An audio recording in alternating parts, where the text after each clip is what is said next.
Hey everyone, back on the HYPEWORKS podcast. This is episode number 33 with myself, Alex, Jake. Monswar, Jake, and also Nick Shiers. Did I pronounce that right? Shiers, right? You smashed that. Oh, damn it, I'm pretty good at this. You're Every other too good week at I get it, a really mate. hard family name and I seem to get it. Yeah, I get Shears a lot, but Shiers is Hmm. is spot on. I'm impressed.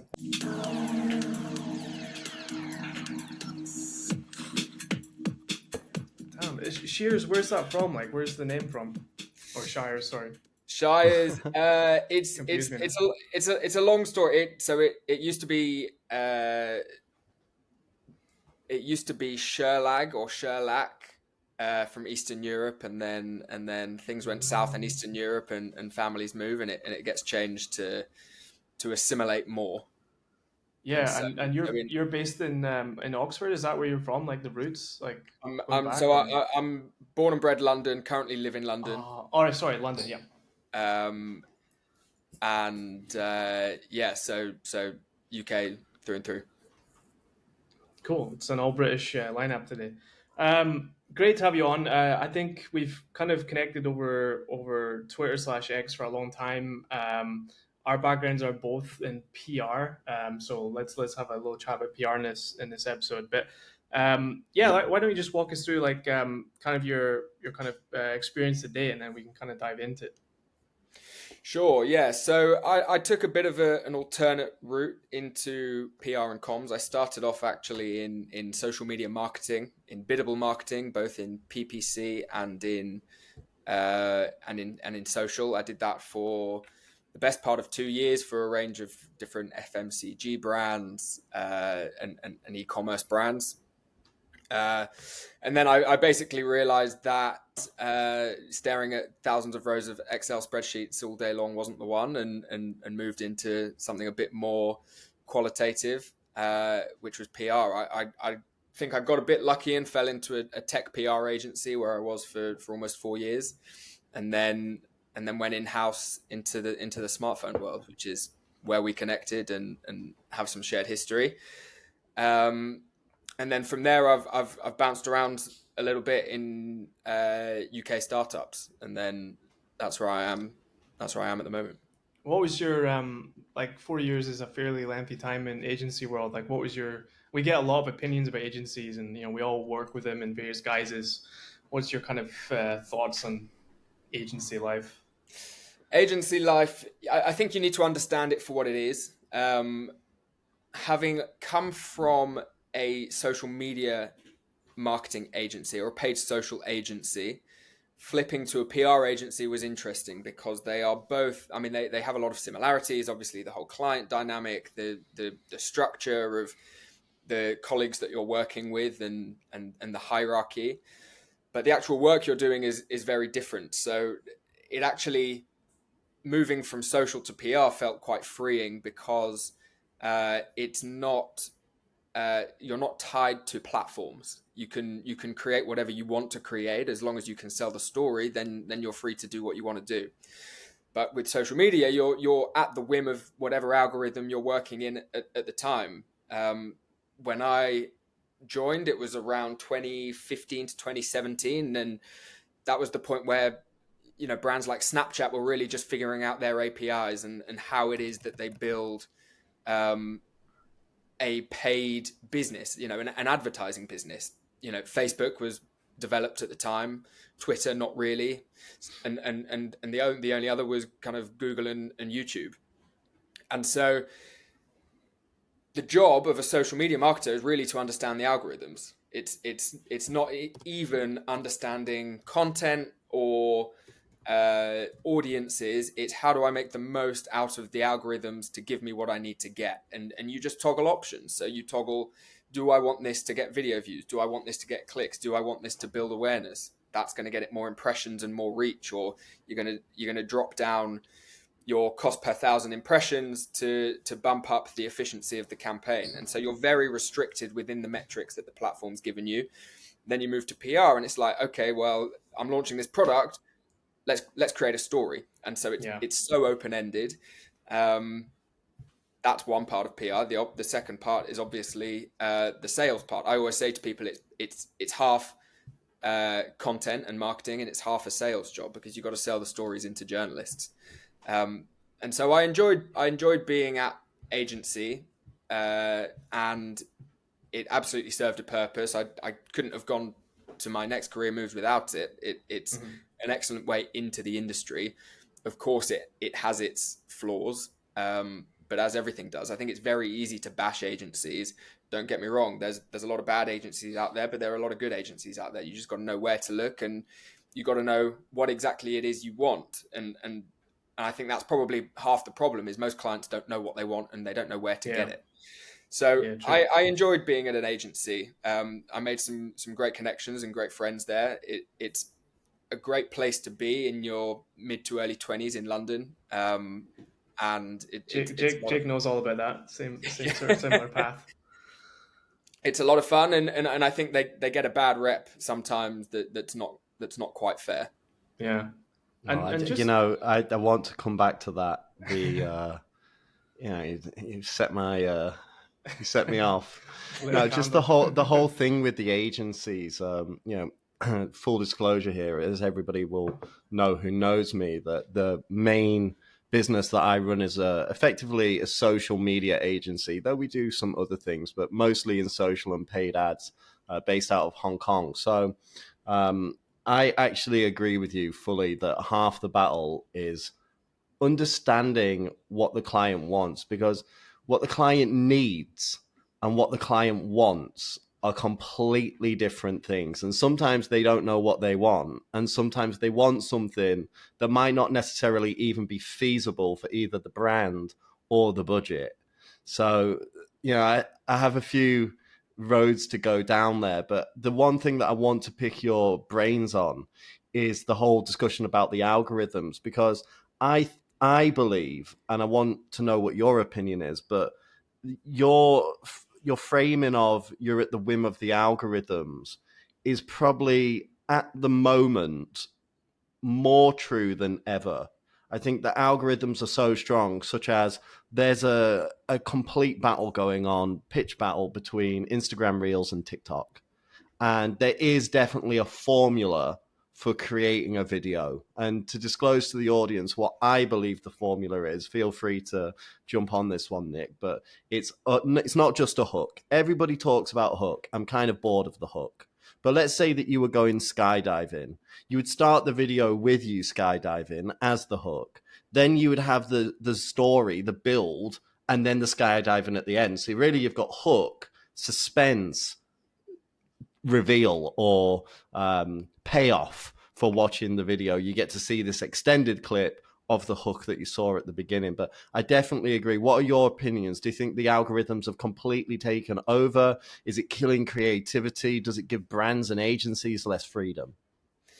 I don't think it's killing creativity, but I do think it's reducing options. I think you can be creative within the boundaries that the algorithm sets, but it's also a there are two sides pulling against each other. There is the algorithm driving the engagement, but if people don't like it, if people don't like what they're being shown, or you know, the ads that are being delivered to them, they're not going to watch them.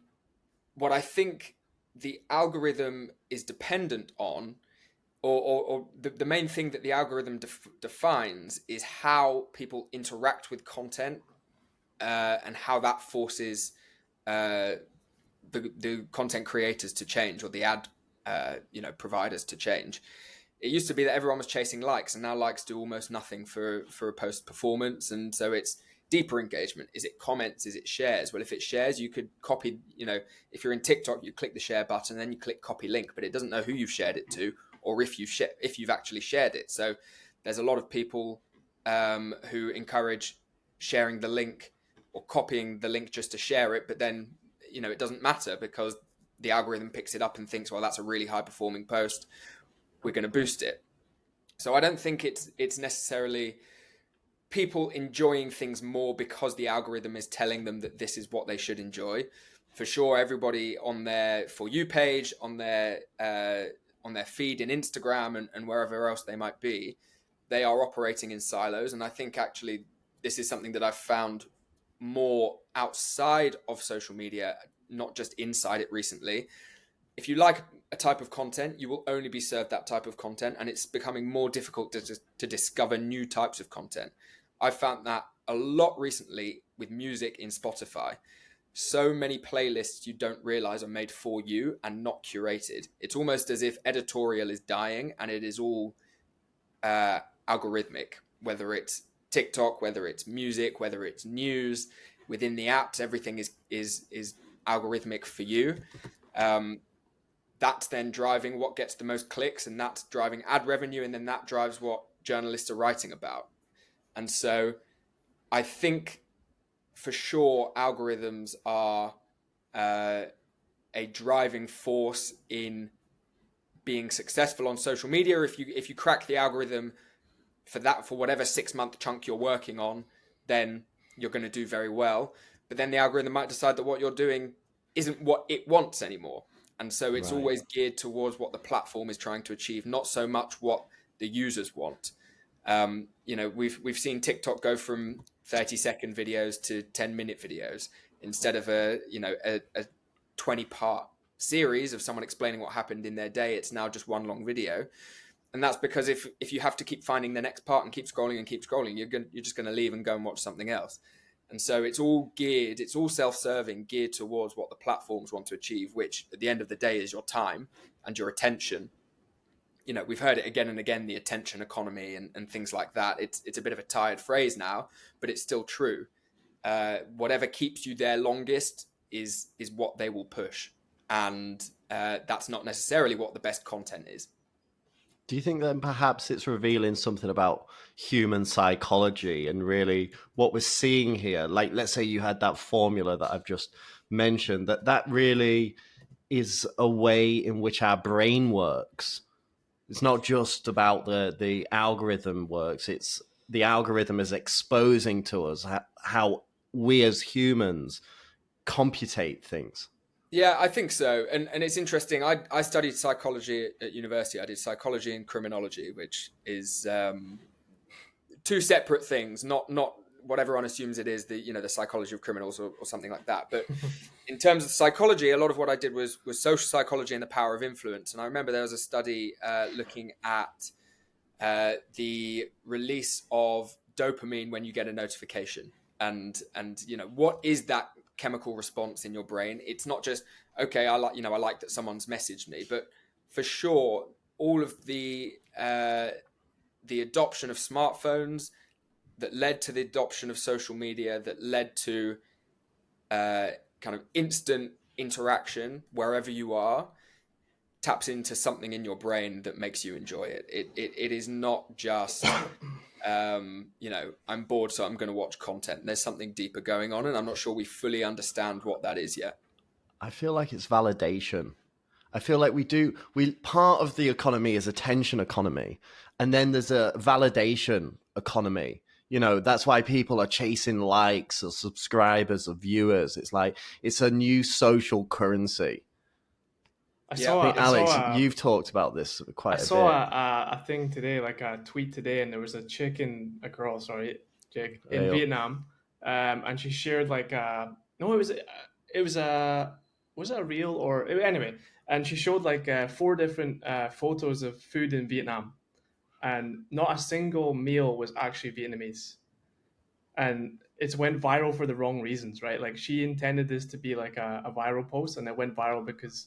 So that kind of struck me. It's like, people don't care about the content, like the actual content. They just think about how to game the algorithm, right? We've lost touch with actually. Was it intentional though? Well, we don't know, but it doesn't look like it, and it's like people have just lost touch of reality. Like, what am I actually posting here? Like, or whatever, It kind of struck me. There is, you see those memes all the time of like, well, blah, blah, blah's got X amount of followers. And in some sense, that means that they're worth something, Yeah. They're worth more than if a person that's identical with, 10 followers. I mean, I understand you've said this a lot, Alex, like in the past, that would you rather have $1 million or 100,000 followers? And I think that is the philosophical question of our age. Nick, would It you is. rather have $1 million or 100,000 followers? I don't think I would trust myself to utilize 100,000 followers long term in a way that would benefit me more than $1 million or pounds or whatever it might be. So I think I'd take the money because, well, for one, I don't really want the pressure of having that many followers. It means that I've got to keep something up long term that I probably won't enjoy to get something out of it. Sure, I might get invited to press events or I might get sent free things, but the value of that is not what I would gain from £1 million. And also, if you're, long term thinking, you could do so much more with £1 million and make so much more from it than 100,000 followers. Realistically, 100,000 followers isn't life changing. You're not going to gain what you see as an influencer lifestyle in the way that you might do with someone who has 5 million followers. You're not turning into Jake Paul KSI with 100,000 followers. You're just not. I love that. Jake Paul, KSI. Alex, what would you rather have? The followers. I What got to would you take do with them? the other side of the argument. Yeah, I mean, having an audience is valuable. Like we talked to a lot of people on this podcast actually with 500,000 newsletter subscribers or millions of YouTube subscribers, and like the amount of money they can generate with that is quite substantial. Like they can build literally big businesses off the back of it. So yeah, I mean, depends on your niche, depends on like what you're kind of into, but like if you're like an ecom, like if you have like 100,000 newsletter subscribers, like you could just sell them your stuff and make the money back pretty quickly, I'd imagine. So yeah, that's the other side of it. You're showing me for not being a content creator. I think that's what's just Half happened. glass empty, maybe. So And basically, sorry, go on, Jake. we have said this. I think this is also something that Nick, you can perhaps weigh in on, but we think that content creators are effectively, it's a new domain of making a living. And I don't just mean that in the sense of where they're at right now. It's that as AI starts to replace operational tasks and jobs, to spawn new ideas through content and showing people innovative or even amusing things that they may not have seen before. There's an emphasis on that. The emphasis is on a creative action that is spawned almost at random by a human that an AI couldn't necessarily compete with. Do you think that that's an angle for content creators, perhaps, that now that AI has started to creep into the industries?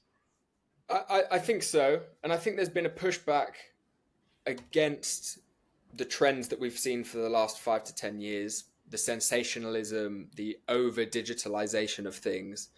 I think that we are now seeing a rebound against those. I read a phrase recently that was very interesting. It was mundanity as a response to sensationalism. People like to now watch mundane things. I saw a guy on TikTok that was clapping every time he got a new follower, and every day he would make a video and he like fast forwarded him clapping 20,000 times, and it's like, it's nonsense, but it's mundane. People don't necessarily get drawn anymore to somebody flying out to Dubai, driving a Lamborghini on a road trip, and then Yeah. flying home in their private jet. But I saw a guy on YouTube, a 50-year-old Japanese guy, and he just sits there at his desk and does videos, and every video is titled is "I'm a 50-year-old Japanese man." The guy's right, gone viral. it's mundane, but that's much more relatable. And so maybe I think people are seeking relatability, and often sensationalism is not relatable, even if it is seen as more Hollywood or something like that. I think what we're also seeing is higher quality content that AI couldn't generate.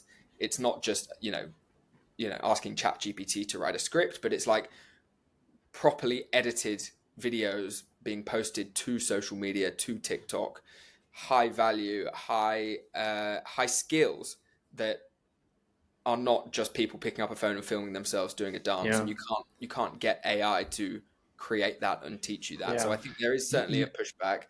And the other example I gave was analog in response to digital, you know, the sales of vinyl, of tapes, of disposable cameras, of Polaroids, of things like that are increasing and increasing every year, when realistically the MP4 that you've got on your laptop and you can stream through Spotify, or the pictures you can take on your phone, are of high quality, but high quality often means sanitized, and it has no character, and it doesn't have the emotion in it. And AI is, I think, a lot of the time either mimicking or stripping out the emotion, and you can't. It's very difficult to replace that. Oof. Yeah. That was so deep, I forgot what I was going to say. You guys both worked in social media. I see a lot of social media managers like quitting, doing other stuff, and you moved on to other things, Nick, and so did you, Jake. Why do social media managers like burn out? Why do they get bored of it? And like, I think what's there's a going on there? really high demand on content these days. And I think Nick alluded to another point that is the algorithm at the minute, which is the human led content. The only adage that I had, remembering what I was going to say only a moment ago, is that the tools to edit videos are increasingly AI. Canva literally 2-3 days ago released a new update. CapCut as well have AI editing features that are it's just intense. It's just insane. As well with the CapCut is that they can take people's templates that people have created, and then they have the information for how these templates are structured, and then they can feed that into an AI to find out what templates are popular, and then AI can then take over editing sequences based upon the images and the videos that you supply. So, maybe I've gone full circle here and I'm making the same point again, but human-led content and creativity is a way forward. I think there's a lot of burnout within social media managers because there's probably more of an emphasis on creating the content via like video editing and interesting ways to display content than there is in just like pure what we might have thought of social media marketing maybe only like 2 or 3 years ago, which would be like brand strategy, more aligned with brand strategy than creating high value content. I mean, there is still some brand strategy, don't get me wrong. You'll see people making the content. I dropped this phone in this phone case that I'm trying to sell every day for 100 days to get 1 million followers. You still see that kind of content, but Yeah. it doesn't necessarily require a social media manager. All the operations and the strategy has been replaced with, well, can we just get people to watch for 5 seconds longer every video that we So it's release? basically It's performance over brand, right? Kind of a thing. bit of that, and again, the tools that have democratized the ability to be able to curate, whether it be Canva, CapCut, and then the AI features that are then layered on top of that, which are replacing designers very quickly. Sorry, Nick, I've absolutely gone off on one there, but No, what do you think? I think you're right. It has democratized a lot, and perhaps it is not so much a novelty to be able to successfully run a social media campaign. I think what we see with AI is it's enabling increased output over the same period of time.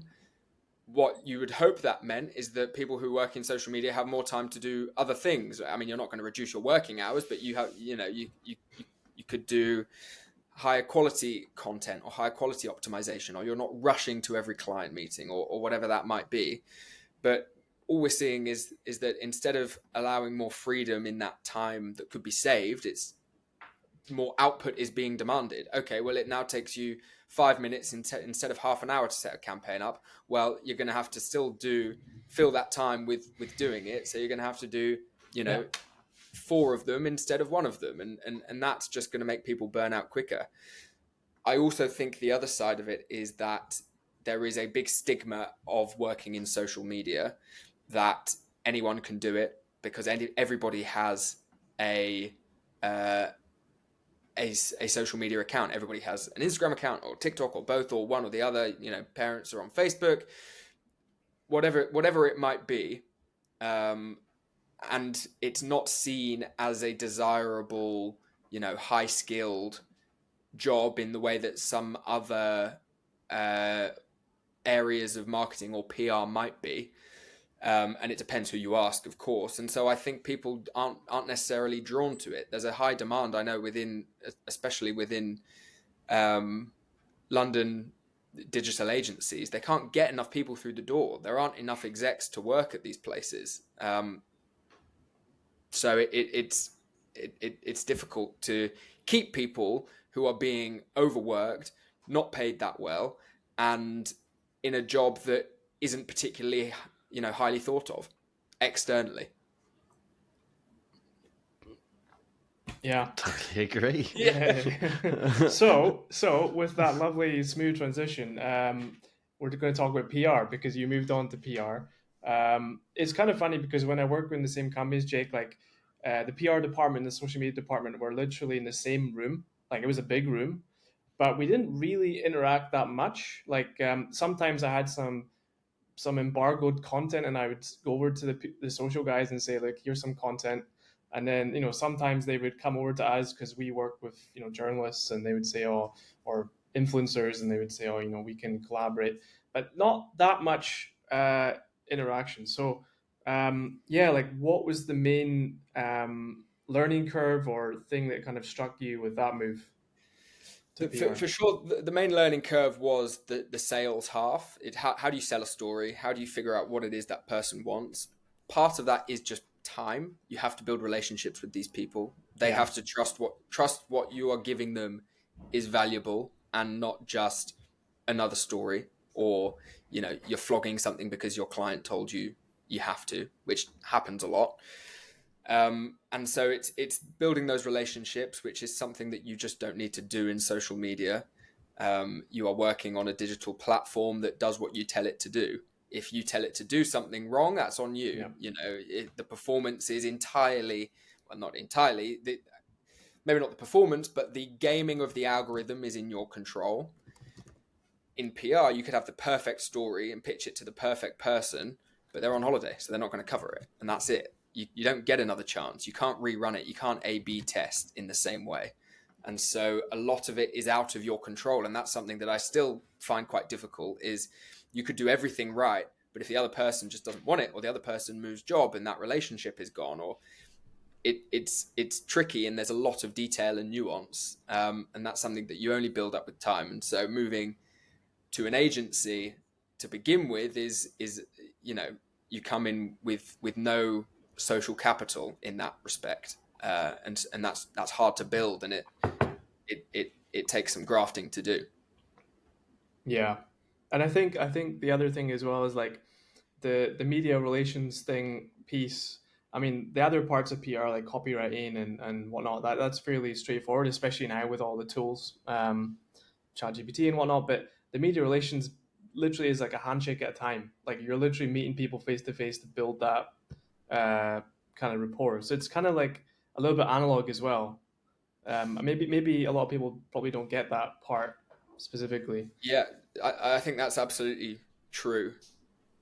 I think it's easy to just sit on email and talk to someone or phone them, but the value you get from meeting somebody at an event, or creating your own event and inviting them for a product launch or for an experience, or just go for a coffee or go for a pint or whatever it might be, is tenfold to sending them an email and having a quick exchange of, I've got this story. Would you like it? Yeah. I think that's the point. Yeah. Sorry, mate. No, go on. I was going to say, it's harder though. It's getting harder and harder because the content is proliferating the same way. You can automate emails and sequence emails and, tree diagrams of email sequencing. The tools are becoming, that's another point that we should touch on slightly, is that even industry tools, the prices are just crashing right now. They're getting cheaper and cheaper as AI fills the gap or even just automation fills part of the operational flow, such as this happened on this tool, or we got this email, we got a non-response, send them email B, they responded and said this, send them email D, so tools are getting cheaper, automations are creeping in, social listening, everything's getting cheaper. So the amount of content that's out there to be able to scrape information and send them an email is also increasing. So standing out to even get that meeting must be getting harder. I mean, you It guys are both is. PR experts, so It, on.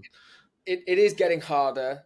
There is more and more noise and fewer journalists. And so, statistically, simple numbers game, it's more difficult.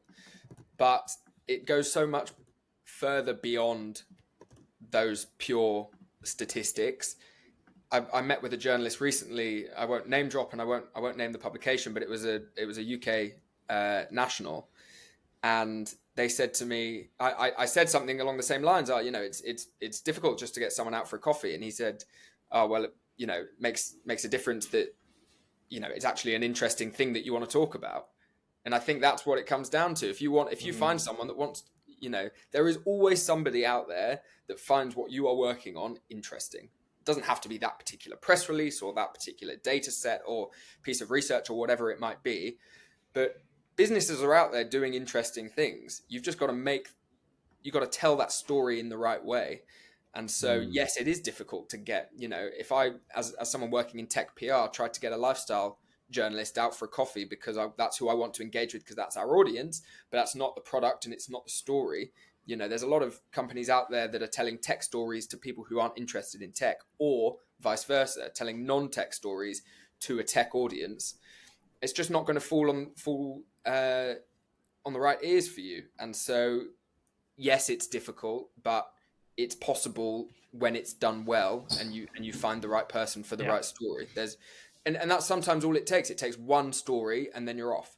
One piece of coverage and then you gain momentum. You just got to work for it and you got to be patient. A lot of the time clients aren't patient, and that's a big problem. PR is not a quick win. It's a long-term play. I always say if you're onboarding a new PR agency, it takes at least 3 months to get up to speed. You could sure, I could sit down and do a workshop with you and explain the company narrative, the products, the spokespeople, the messaging, the tone. You understand all of that, but to embed yourselves and embed that story within the audiences and in the media takes a long time. Yeah. But like social media content, people's attention spans are getting shorter. I think that sometimes people just want to click a button and have instantaneous results, right? They are, but I think that's where PR and social differs. It's not possible with PR. And it's also not a PR manager's job to engage the end audience. That's the journalist's job. And if I engage with the journalist well, they will engage with the audience well. That's I think the nuance is that journalists are a conduit to the audience. Yeah. What's give me your pushback on this? So like this trend right now where it's called direct, right? Going direct. Like I think it's a Silicon Valley term. We actually talked about this with a journalist on a previous pod. He runs a big technology newsletter and podcast, and he talks to all the Silicon Valley CEOs, and like he's saying, like a lot of these guys now are just like talking to people directly. Like this Elon, mainstream media is kind of corrupt, all this stuff. Do you think that's a threat to PR? Like people just going direct? Like he famously trashed the whole PR team, right? Tesla. He did, but famously he's never spent $1 on marketing yet. Yeah. Is that true? Nah, or did he buy Twitter for $4+ billion, and that was his marketing? So I don't think direct is a threat. I think it's another tool in the PR toolbox because it creates genuine connection. I think something that a lot of leaders aren't doing well enough is building their own social media profile. No, man. I see. Out of all the people on like X and LinkedIn, how many of these CEOs are actually writing their own posts? Very That'll few. Be an interesting. And you can that'll tell be who interesting does to and know. who doesn't. Of course, yeah. It's so It's fake, so right? When you see someone. It's all very fake. LinkedIn more so, but X is once you filter through all the bots, it's very easy to see who has ghostwriters and who doesn't, and who is too polished and who is being genuine. 100%. So yeah, I mean, if you're in PR, basically what you're saying is like you have to aid the founder or the boss going direct. Like you can help them do it, essentially. Absolutely, that should be first on the agenda for all senior spokesperson strategies and building those profiles. Is you've got to be present on social media in the places that your audiences are appearing, whether that's LinkedIn for investors, whether it's X for enthusiasts, whether it's Reddit for communities. You have to be appearing in those places, and you have to put content out there. You're not going to put one post and it's going to get 1,000 likes on LinkedIn. You're going to have to work on it, build that tone, build trust with the audience, and then it comes with time. How many times do you see videos of YouTube content creators saying, well, I made videos for 4 years before anything blew up, and then it grows exponentially. You got to build the value before you can build the volume. What's your another part of PR that we often talk about? It's events. Like, what's your take on events? I feel like since COVID, events have been crap. Like, I haven't even watched like a lot of events. They're very kind of what's the word? Mechanical, right? Crap. Are we talking like product launch events, like keynote events? Everything. They all just feel boring now. They're all. Yeah, I think consumer tech product keynotes are quite boring. Yeah. They've all fallen into... What about Canva? Oh man, did you see that? No, I've not seen that. Did you see the Canva Oh one? man, the Canva one. If that Alex, we'll just quickly enlighten our guest here, Nick, but it went viral for the wrong reasons, but surely not. A company that's a unicorn crazy. Doesn't make that kind of mistake. They must have known that it wasn't going to look completely polished, and that's what would grab the attention. But to enlighten people that haven't seen it, our audience, long story short, a team of people led by a man came out and did a dance and a song about the upgrades on Canva, and it just was flat. Oh, man, there's no way to describe it. It was uncoordinated, flat, a little bit embarrassing, a little bit cringy. The lyrics I'm were... surprised the share price hasn't nosedived after that. But how much attention did it get? You say boring PR, but let's face it, everybody who has... exactly, you're right. And the Cybertruck thing, when the guy smashed the window, same thing. I think that was set up. That was set up. That was a setup. But basically, those two things, Canva and the Cybertruck, those are the only two events I remember from since COVID, like essentially. Because every Apple keynote, every other drop is like, here's the guy, in front of like a CGI, backdrop, reading a script, like everyone knows about the products beforehand. It's like, what's the point? Like, why would you spend so much money on events now? You could put that budget into other stuff. Yeah, I think that's a valid opinion. I think the old, to play devil's advocate, it's an opportunity to engage face to face with a community, whether it's partners or journalists or whoever that might be. But what I think is really stupid is when you get virtual events with no audience. That makes no sense, and you still have people stood on stage, and it's a carryover from COVID of. What about another one when companies do pre-recorded events and then they do ad buys and they buy traffic and send it to a video that no one's watching? That goes on. That's bad. That's very strange. I think for sure companies have fallen into a formula of doing these launches, and it's not always the best way to do it. The problem is that no one's found an alternative that works, and that's much more difficult than doing something that what does. It's like when something's not working very well at a company. Well, okay, we're gonna throw 2 million at a consultancy and hope it gets better, because that's what companies do. It's a similar kind of thing. I think as well as like brands are compelled, they feel compelled to do this stuff when they don't think about it. Like, we've all been involved in keynotes where you're thinking, why am I here? Like, why am I on stage doing this? Like, or why am I, writing this keynote? Like, or whatever. Jake's Yeah, laughing there. We've all been there, right? I think you should never underestimate the egos in uh, within business. True. People want to put their thing on a stage in front of people because that makes it seem important. But it is not always helpful for the strategy. I think not enough people just sit down and say, okay, what are we actually trying to achieve? In everything from a product keynote to, putting an ad live on Instagram, what is it we're actually trying to do? Or are you doing this because you think it makes it look important? It's true. Alex, are we into the final round? Yeah, let's talk about predictions. Yeah, Nick, this is the part of the show where we just put you on the spot and catch you completely off guard. Okay. And we'd like to know your future predictions. It could be about yourself, the industry, the world. But what are your future predictions? Oh, it's an open-ended question. It's an open-ended question. All future predictions. Wow. How doomsday shall I go? Completely up to you. Yeah. Future predictions. I think that to stick on topic, I think it's going to take longer than people expect to find a legitimate use case for the current AI tools, well, the current AI applications we have.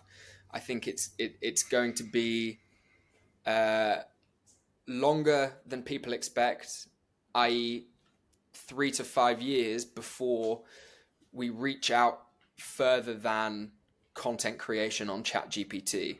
Sure, it's going to get more contextual information. It's going to start recognizing images. It's going to sound more and more human and less detectable. But, writing a poem for Valentine's Day is not the end goal for what AI can or should be. But it's going to take a long time to realize what that actually is. And I think that the current expectation is unrealistic that in the next year to 6 months the whole world will change. It won't. There are forces in play, and this isn't grand conspiracy of the Freemasons dragging down AI. That's I not haven't what I heard mean. Freemasons been mentioned in a while, Yeah, actually. well, I thought that was the safest conspiracy. People are going to be Underworld. Googling that right now. Like, what the hell is Yeah, Freemasons? they are. Maybe Their maybe minds I are going should to have be said blown. Illuminati was maybe a more relevant example. But We'll be after there you, aren't mate. there aren't groups of people hiding in underground layers trying to stop things from happening. But there are incumbents that like things the way they are because they work and have worked for the last 30 years that are going to be reluctant to adopt or to try to adopt these new ways of working because it's difficult and expensive to get there. That's my prediction. My prediction is things aren't moving as quickly as everyone likes to think they are. The tech has progressed a crazy amount over the last 2 years, but the applications have not. And that's the trend we're going to see. Is there are showcases, but there are not the end use cases. There's a famous phrase about that, right? It's like people overestimate the status quo, and then like they underestimate the rate of change, kind of thing, Isn't right? that your tweet from the other Yeah, day? yeah, yeah. Have Is you I that just saw that. famous tweeted yet? Who actually said that? Someone said that. I don't know. I Yeah, yeah. just saw you tweet it out.